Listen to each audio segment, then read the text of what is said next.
Good morning, sisters. All right, we've had a casualty of war today. Alas, somebody was doing dishes and overloaded their hands and dropped one of my nicest mugs, which is a bummer. So that's getting thrown away. This is just, trash now. We had another casualty of war this week.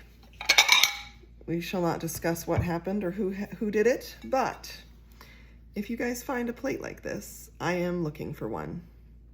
Because this pattern, which is the Mikasa Sunny Side, is not as easy to find as some of their other patterns from the same era. I found multiple of their other patterns from the same era local on Marketplace, but I can't find this one. And then I looked on eBay, and I would love to not spend those prices. So if you find some of these, sisters, let me know. And while we're at it, this is the other pattern I'm looking for. Look at that. I think this is beautiful. This is the Nucor Stoneware Oven to Table Good Earth 413. So if you don't mind, if you see that pattern, preferably in larger plate sizes even, I think I have 4 of these. It's a lovely pattern. I really like it, actually. So the reason I did this, one other thing. I've been looking for, some of you know, I've been looking for wooden cutting boards, and I have been having not much luck other than brand new and not necessarily what I'm looking for. So I found 2 small cutting boards fairly recently, but they either had things carved on them or painted on them that I didn't love. So I gave them to one of the children, and they took the color off of this one. You can see there's a splash of color right there still, but all of the edges were painted on this. It was more for display. It was safe to use for food, but it was mostly for display. And so I had them take all the color off the edges. They even beveled the edges nicely when they were doing it. Keep her over there, please. Hi, baby. Good morning.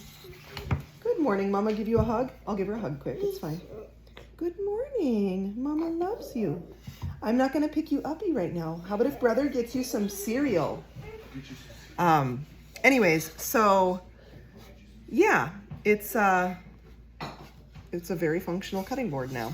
Not perfect, but works good and isn't the price for the brand new. The other one I got recently had a massive carving for a local sports team, like very deeply etched into it. And so I handed this over as well and said, can you fix it? So they did.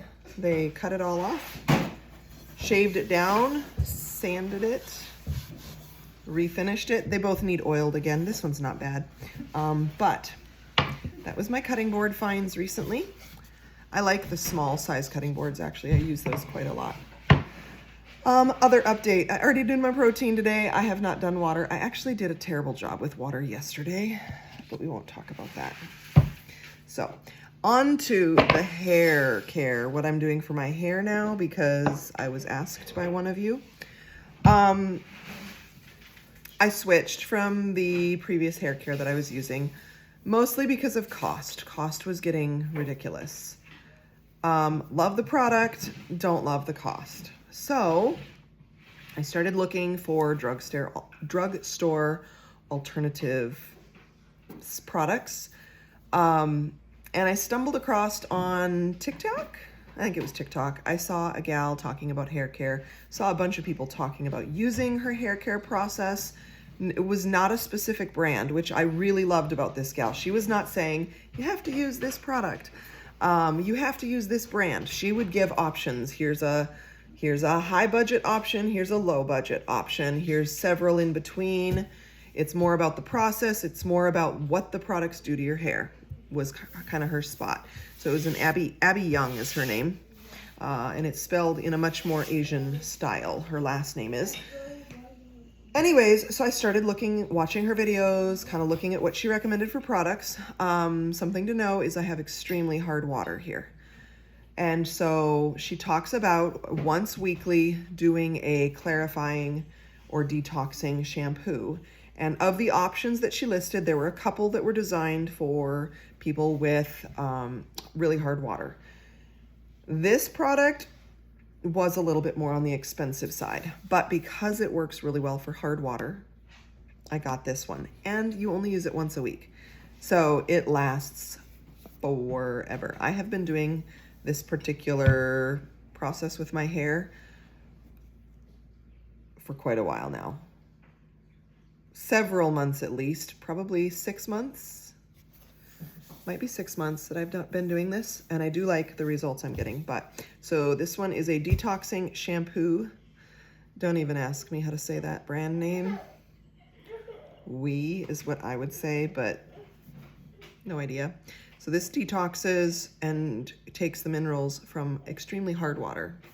And so I do this once a week. I just use this quick, rinse, wash my hair with that. That's a shampoo. And then after I do that shampoo, this is where I move to straight up Walmart and drugstore products. You can get these pretty well everywhere. When I first started purchasing, this was the only way. This is fresh out of my shower. And as I said, I have minerals, lots and lots of minerals. So ignore the water spots on my product bottles. You can find this at Walmart. You can find this at Ulta. You can find this at Target. You can find this probably at Walgreens. I don't even know where all you can find it. L'Oreal Everpure Sulfate-Free Bond Repair Shampoo. So after I use my once a week of this shampoo, then I shampoo with this. That is one of the secrets with washing your hair, is always do it twice. You wash your hair with shampoo twice. Anyways, so I'll do this. On weeks when I'm not using my hard water detox shampoo, I just use this twice. Then after I use this, I pop this Bond Repair Concentrate, and I do this on just from like here down. This is the only area I use it on. So I'll put this on my hand. It's Bond Repair Concentrate, same L'Oreal Everpure, right? It's a line. I pop this on my hand, and then I just lather it up really good, and then I'll comb it through all of this down here, and then I let it sit 5 to 10 minutes after I've combed it through both sides. Then it's 5 to 10 minutes, minimum of 5 minutes. If I'm in a hurry, it's 5 minutes. And you comb it through just this down here, from like your ears down, and let it sit. And it says to use it pre-shampoo. Don't. That's ridiculous. You use it right after shampoo. And some of the products that are similar to this will say use it after conditioning. No, use it before conditioning, after shampoo. So then I use this, let it sit in my hair, and then again, same line, because it's easily accessible to me. It's just easily accessible, and it works well for my hair. I did try a few different products, and this one worked well. So then I use the same line, Everpure L'Oreal Bond Repair Conditioner. And this used to only come in these bottles when I first started buying it. Now they come in this kind of bottle. I am finishing up the last of this bottle for my conditioner, so this one's not opened yet. But you can get both the shampoo and the conditioner now in these bigger pump bottles, which I love. I'm excited about that. So there's that. Then when I get out of the shower, I kind of pat dry my hair. And because I'm currently trying to grow this section of my hair out, because I have this, whatever, this is typical in our family, this little shorter area. I think it rubs on my pillowcase too, so I need to get a silk pillowcase probably. Because I'm trying to grow that out, I am doing this Pantene Pro-V Abundant and Strong, which I have heard excellent things about, and I do think it is actually helping. Again, the product line I was using had something similar, and I did love it. It's just expensive, very, very expensive. All of this is cheaper than what I was getting before by a significant amount. So the most expensive items that I get are items that last a really long time. So anyway, so I use this. After I get out of the shower, I just put it kind of down right in the front part of my hair. I use that. And then especially if I'm going to blow dry, which I don't do often, we all know me, but I do it even sometimes when I don't blow dry, I do use the Redken One United 25. It comes in a smaller bottle as well if you want to get a smaller bottle and test it. I use this for my daughter's hair. I keep this one handy with her hairbrush. And I used it for a while, and then I decided to get a big bottle because it's more cost effective. So now I just refill this for her stuff out of my big bottle. There you go. This video has turned into something way too long, but I thought I'd answer the question that I got about what I'm doing for my hair right now. So I'm currently drying it, took a shower this morning, washed it all up, and I gotta wait for it to dry before I put it up. That also tends to protect your hair a little bit better, so I probably shouldn't even be running my fingers through it at this point, but that's all right. It is what it is. Hope you all have a lovely day, and I'm working on uploading a different video for you guys in just a bit. So anyways, talk to you later, guys. Bye-bye.